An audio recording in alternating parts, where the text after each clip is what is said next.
Hello everyone, কেমন আছো সকলে? আশা করছি সকলে ভীষণ ভালো আছো। আমার আরেকটি নতুন ব্লগে সকলকে অনেক অনেক ওয়েলকাম। আজ সারাদিন অনেকগুলো কাজ কমপ্লিট করলাম, সব মিলিয়ে আজকের ব্লগটি দেখতে থাকো।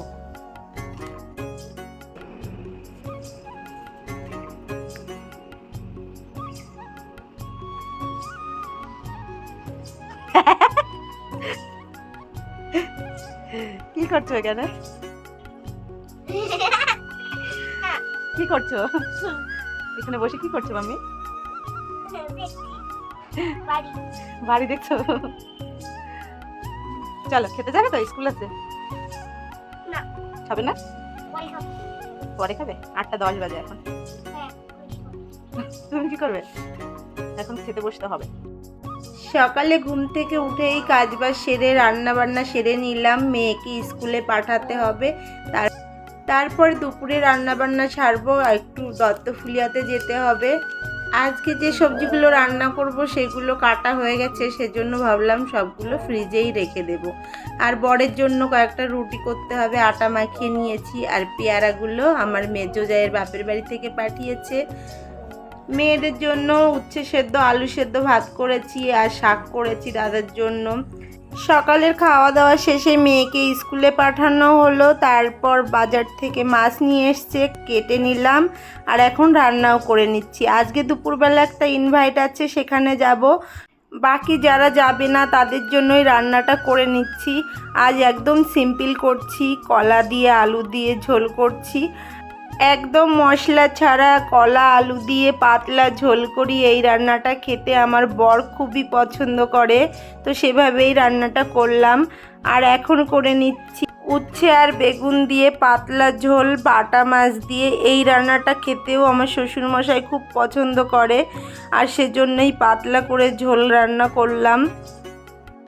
আর সকালের দিকে যে শাকটা করেছি শাকটা ধরাই রয়েছে। পাট শাক করেছিলাম পেঁয়াজ রসুন দিয়ে। আর এই পাট শাক পেঁয়াজ রসুন দিয়ে খেতে আমারও ভীষণ ভালো লাগে। আমার শ্বশুরমশাই, বাবা, আমার দেওররা অনেকেই অনুষ্ঠানে যেতে চায় না। আমরা জায়েরা আর শাশুড়ি মাকে নিয়ে যাব ভাবছি। তো এখন বেরিয়ে পড়লাম দত্তফুলিয়ার দিক। মেয়ের জন্য একটা ড্রেস এনেছিলাম, সেই ড্রেসটা একটু চেঞ্জ করতে হবে, আর যাওয়াই হচ্ছিল না, 2 দিন হয়ে গেছে। আজ ভাবলাম একবারই রেডি হয়ে নিই, ফিরেই আবার ইনভাইটে যেতে হবে। আর এদিকে 2টো বাজলে মেয়েকে স্কুল থেকে আনতে হবে, সেইভাবে টাইম মেনটেন করে যাচ্ছি। ফেরার পথে ছোট মেয়েকে নিয়ে একবারে বাড়ি ফিরবো। আমার কাজটা কমপ্লিট করে এবার আমরা বাড়ির দিকে ফিরছি।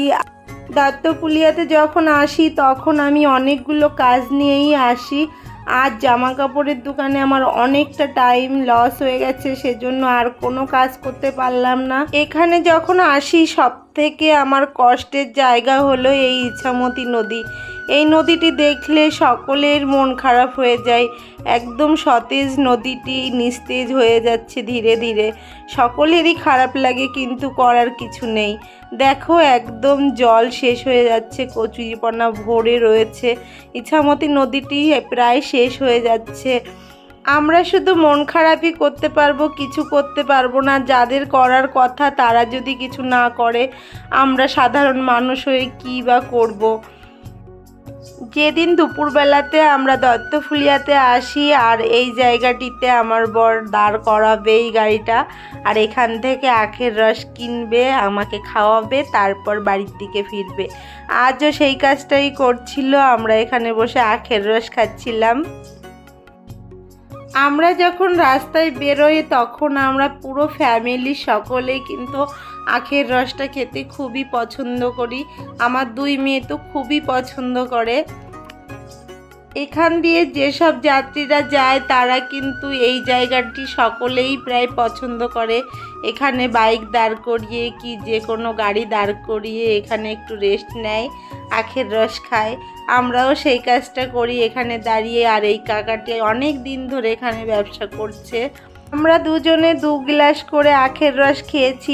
আগে ছিল 10 টাকা করে আখের রস, তো এখন হয়েছে এই গ্লাসের দাম 15 টাকা। আর হালকা করে একটু লেবু নিয়ে নিলে খুবই টেস্টি লাগে। তো এই আখের রসটা খেয়ে কিন্তু অনেকটা এনার্জি পেয়েছিলাম। টাকাটা দিয়ে আবার আমরা অদ্রিতা স্কুলের দিকে রওনা দিলাম। আমরা চলে এসেছিলাম প্রায় 2টো বাজে, আর মা ফোন করছিল বাড়ি থেকে, সেজন্য আমাকে রেখে আবার অদ্রিতাকে নিতে এসেছিল। আমি বাড়ি বসে একটু কাজ করছিলাম, তারপর যাব ইনভাইটে। ঠিক আছে বল। এখন না, ওই মেয়ে দাঁড়িয়ে আছে, চলো।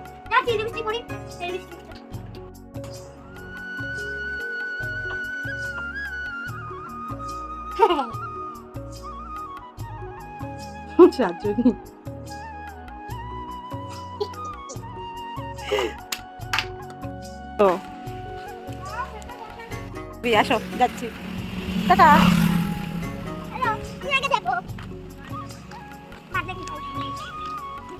মাকে আগে আগে পাঠিয়ে দিয়েছিলাম। অদ্রিতা স্কুল থেকে ফিরলো, ওকে ফ্রেশ করিয়ে ড্রেস পরিয়ে তারপর আমরা যা মিলে বেবিকে নিয়ে যাচ্ছি।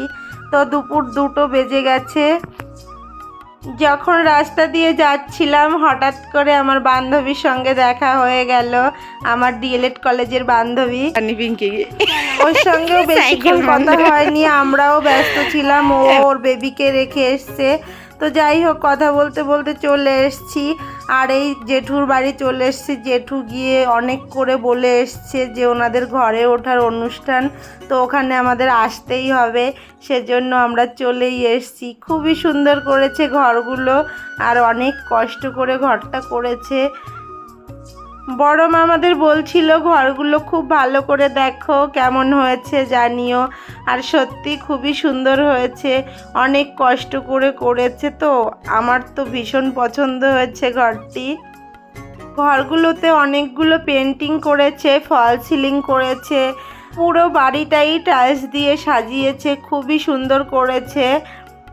আমি তো মনে করি প্রতিটা মানুষের শখের জিনিস সত্যিই স্পেশাল, কারণ অনেক কষ্ট করে করতে হয়। এই যে শখগুলো পূরণ করেছে একদিনে তো হয়নি, ওনারা গায়ের পথ দিয়ে কষ্ট করে এই জিনিসগুলো করেছে। আর সকাল থেকে পুজো চলছিল, বাচ্চাকে স্কুলে দেওয়া, অনেক কাজবাজ ছিল, সেজন্য আসতে পারিনি। আর একবারে দুপুরবেলায় খেতে চলে এসেছি।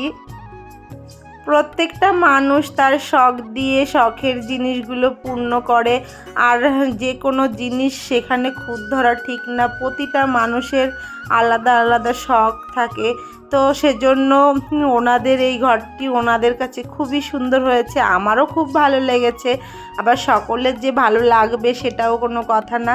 আর এটা কিন্তু কিচেনটাও আমার ভীষণ ভালো লেগেছে।